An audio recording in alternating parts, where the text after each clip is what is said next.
Lawa, gisaulog sa simbahan ang Domingo sa Pentecostes. Ngayon ganing nga karong adlaw, misa gani sa Sabado sa gabi, atong gipasabot nga ang misa ni ana para na sa Domingo, anticipated mass man kini. So karong adlaw, gisaulog sa simbahan ang piyesta sa pagkunsad sa Espiritu Santo ngadto sa mga apostoles, Domingo sa Pentecostes. 50 ka adlaw human mabanhaw ang atong Ginoong Jesu-Kristo. Literally, maumani ang kahulugan sa Pentecostes, 50th day.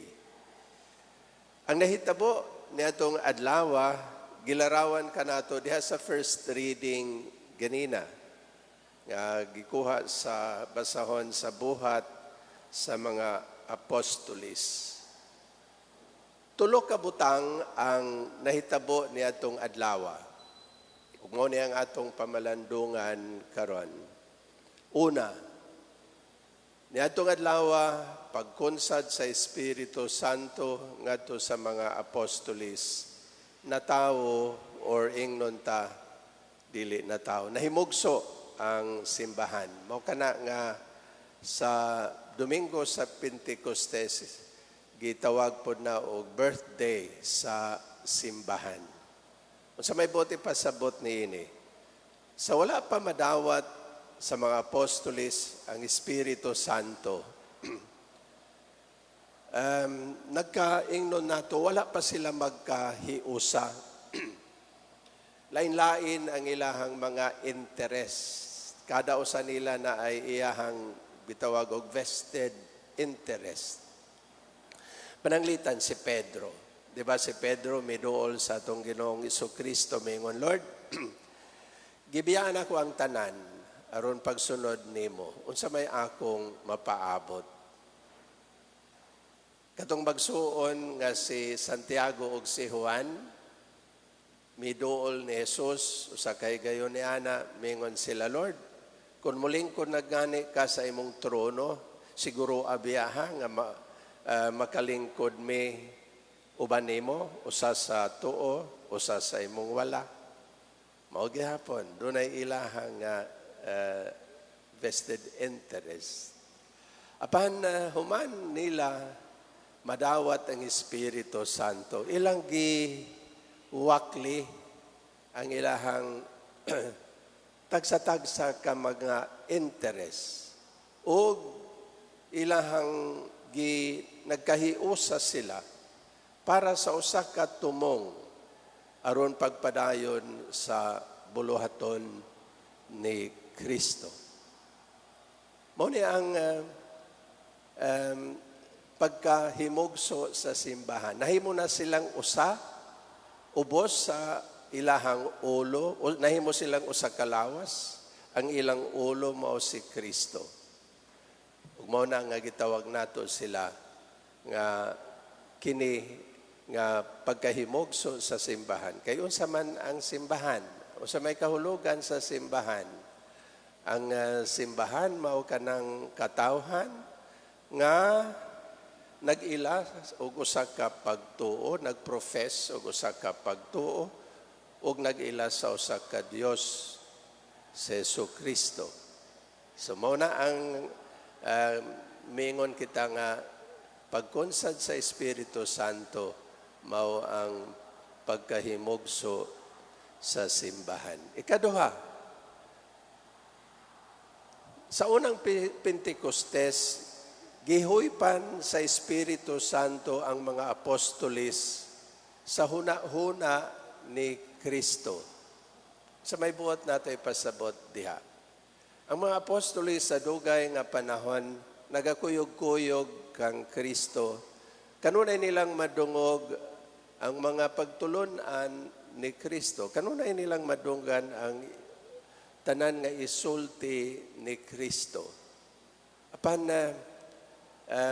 wala dunay uban nga gisulti si Jesus nga dili nila masabtan. Apan wala lang pod sila mangutana kay wala siguro mahadlok sila nga or mataha nga mangutana. Mao na nga left hanging ang gisulti ni Kristo. Pananglitan, usa ka higayon mayngon si Kristo, guban ninyo kining templo, ug ako kining tukuron pag-usab sa ikatulo ka adlaw. Wala nila masabte. Pagkunsad sa Espiritu Santo kanila, diha pa nila masabte ang tanan.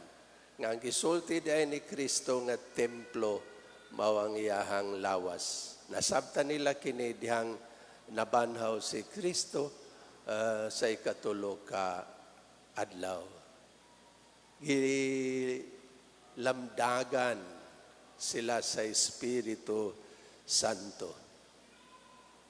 Mao kini ang nato ipasabot nga gihuypan sila sa huna-huna ni Kristo.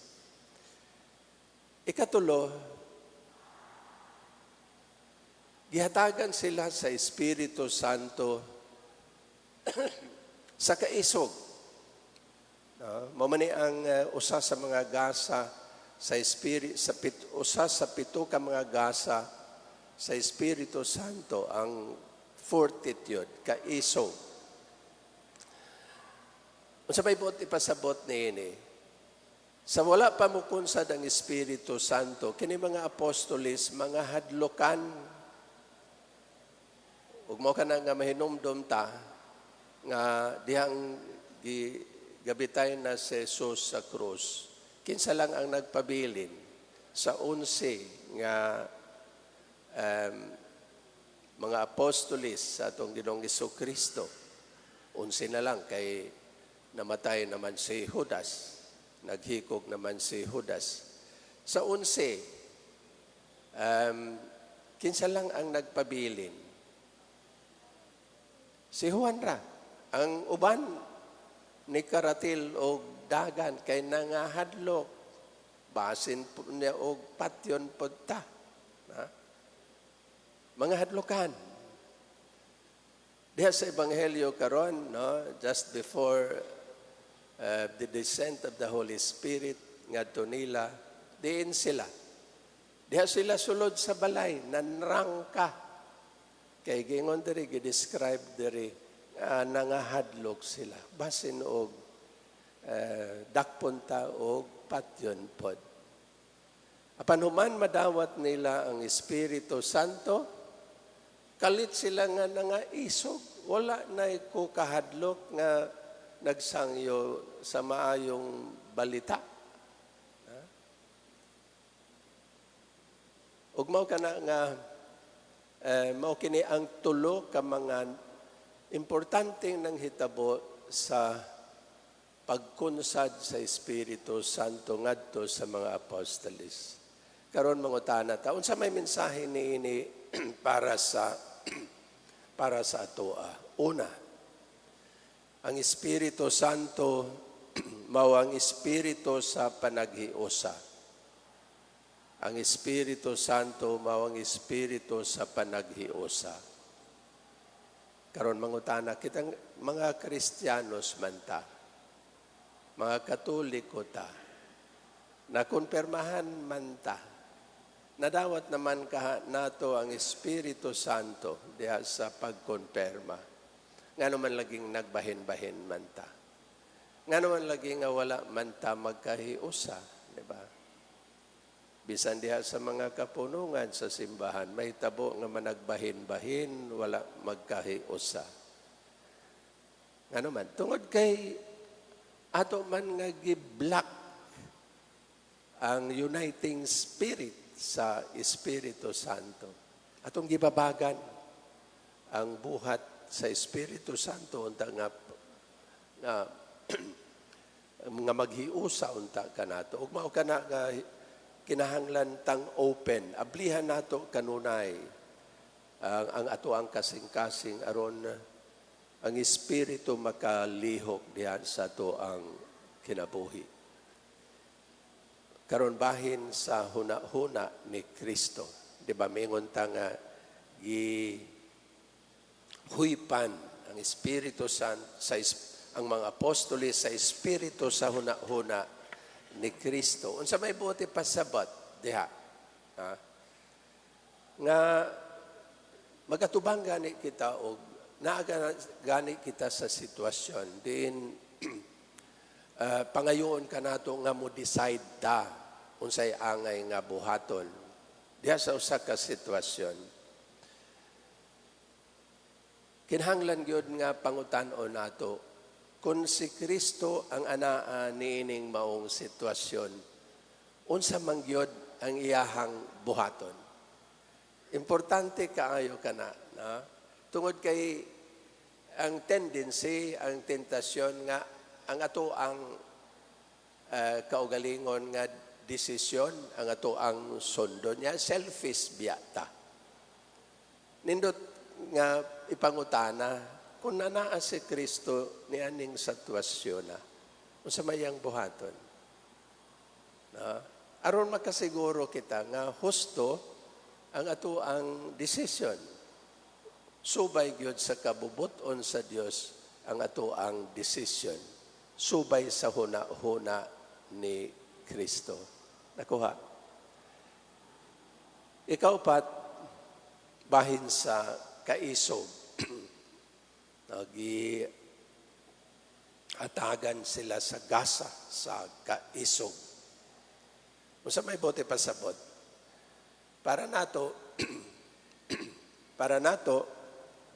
kanang isog mao nang tawo nga maayo manumbag, kanang astig, kanang singgit-singgit sa inyong silinganan, kanang maayo mo inom, mo na'y laki na mo na'y tunay na nga lalaki para sa uban.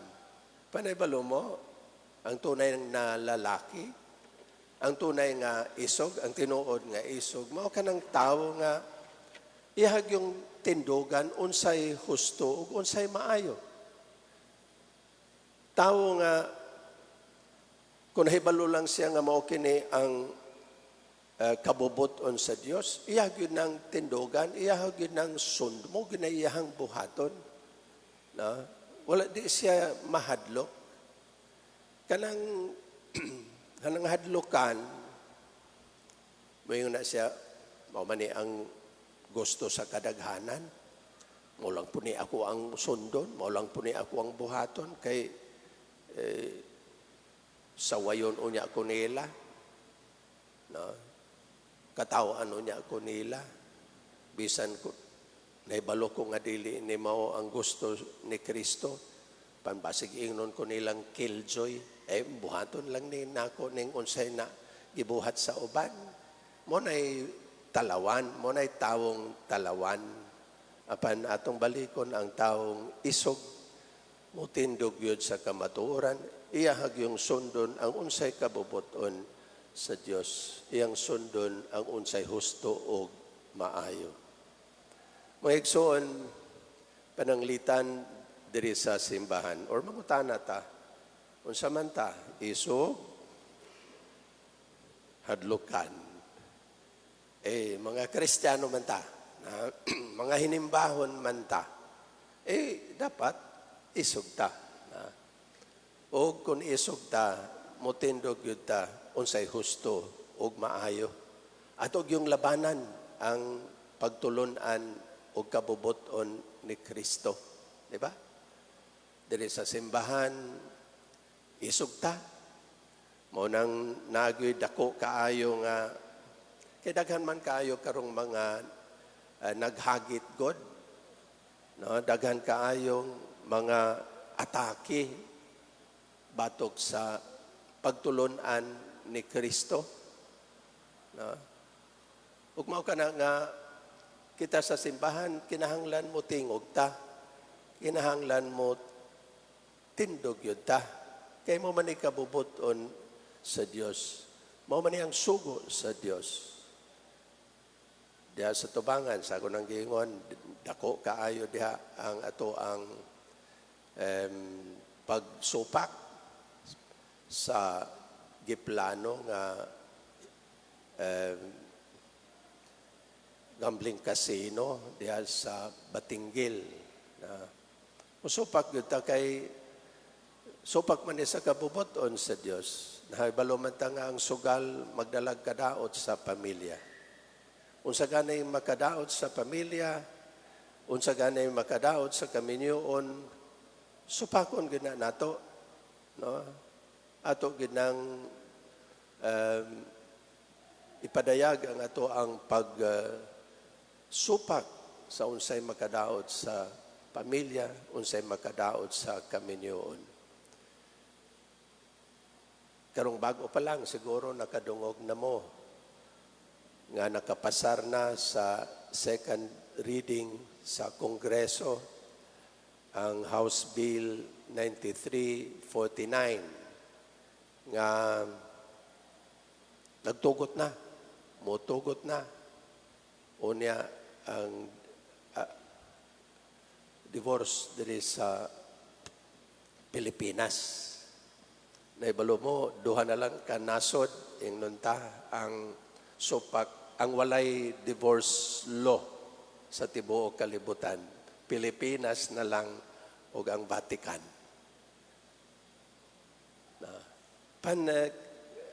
Kristohanon, Christian country man ta.